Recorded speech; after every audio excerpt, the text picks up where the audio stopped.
নমস্কাৰ আপোনালোকক পুনৰ স্বাগতম জনাইছো এডভান্স আসাম ইউটিউব চেনেলত আজি আপোনালোকৰ বাবে পুনৰ লৈ আছো 5টা আচৰিত ধৰণৰ প্ৰশ্নৰ উত্তৰ গতিকে ভিডিওটো নিশ্চয় একেলগে চাই থাকিব এতিয়া আহকচোন বেছি পলম নকৰি ভিডিওটোলৈ আগবাঢ়ো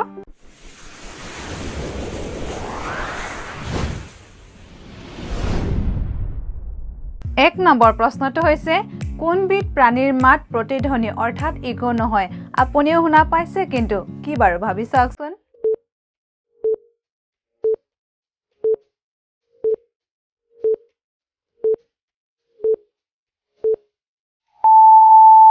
ইয়াৰ উত্তৰটো হৈছে হাঁহৰ মাত প্ৰতিধ্বনি অৰ্থাৎ ইকো নহয়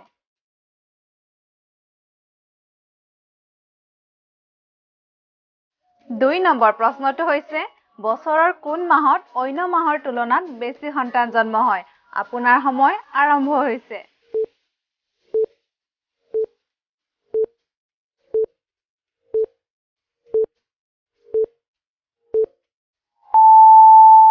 ইয়াৰ উত্তৰটো হৈছে আগষ্ট মাহত অন্য মাহৰ তুলনাত বেছি সন্তান জন্ম হয়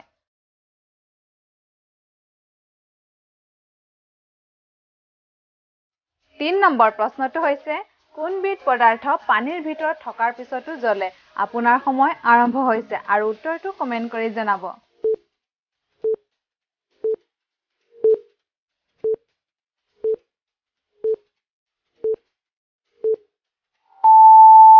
ইয়াৰ উত্তৰটো হৈছে সোডিয়াম পানীৰ ভিতৰত থাকিলেও জ্বলে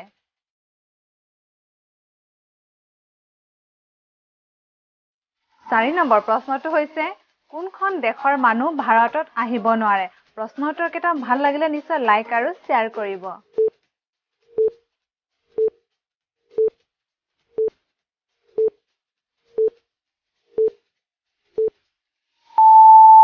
ইয়াৰ উত্তৰটো হৈছে উত্তৰ কোৰিয়া দেশৰ মানুহ ভাৰতত আহিব নোৱাৰে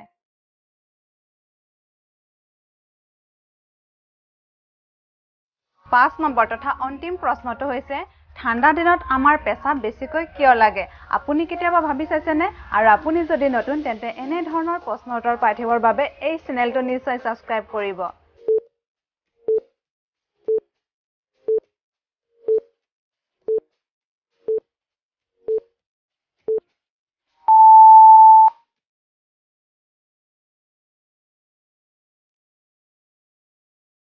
ইয়াৰ উত্তৰটো হৈছে ঠাণ্ডা দিনত আমাৰ কিডনীয়ে টেষ্ট ফিল্টাৰ তাড়াতাড়ি কৰে যাৰ বাবে আমাৰ শৰীৰত অলাগতিয়াল পদাৰ্থৰ পৰিমাণ বাঢ়ি যায় আৰু সেইবোৰ পেছাব আকাৰে বাহিৰ হয় আৰু সেইবাবে আমাৰ ঠাণ্ডা দিনত বেছিকৈ পেছাব ধৰে